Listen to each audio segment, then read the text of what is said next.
মুক্তিযুদ্ধের ইতিহাস বিকৃতি রোধ, ইতিহাস মুছে ফেলার ষড়যন্ত্র প্রতিহত এবং বীর মুক্তিযোদ্ধাদের সম্মান রক্ষার দাবিতে মঞ্চ ৭১ নামের একটি নতুন প্ল্যাটফর্ম আত্মপ্রকাশ করেছে।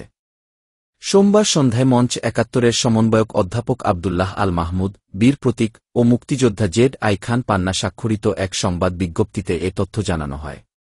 এতে মুক্তিযোদ্ধাদের পক্ষে ৫ দফা দাবি উপস্থাপন করা হয়। বিজ্ঞপ্তিতে বলা হয়, মহান মুক্তিযুদ্ধ শুধু ভূখণ্ড, পতাকা বা জাতীয় সঙ্গীতের নাম নয়, এটি বাঙালি জাতির আত্মমর্যাদার প্রতীক, হাজার বছরের স্বপ্ন ও আত্মত্যাগের ফসল। অথচ আজ আমরা গভীর বেদনা ও ক্ষোভ নিয়ে দেখছি, এই ইতিহাস মুছে ফেলার একটি গভীর ষড়যন্ত্র চলছে। আগস্ট অভ্যুত্থানের পর ঘোষিত কথিত জুলাই ঘোষণাপত্র এবং বিভিন্ন বক্তব্যে মুক্তিযুদ্ধের ইতিহাসকে অবমাননা ও বিকৃত করার চেষ্টা করা হয়েছে।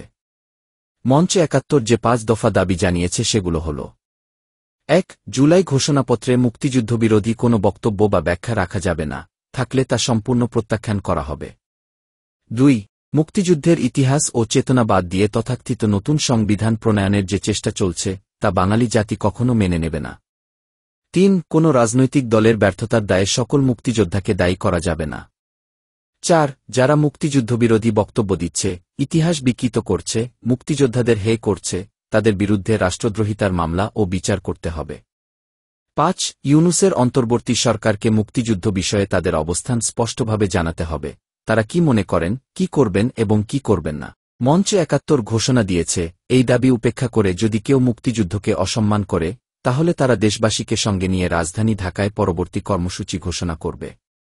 প্রয়োজনে ইতিহাস রক্ষার জন্য জীবনবাজি রাখতেও তারা প্রস্তুত বলে সংবাদ বিজ্ঞপ্তিতে উল্লেখ করা হয়েছে। নতুন এই প্ল্যাটফর্মের সমন্বয়ক অধ্যাপক আব্দুল্লাহ আল মাহমুদ বলেন, এই আন্দোলন কোনো রাজনৈতিক দলের পক্ষে বা বিপক্ষে নয়। এটি ইতিহাস, স্বাধীনতা এবং শহীদের রক্তের প্রতি আমাদের দায়বদ্ধতা।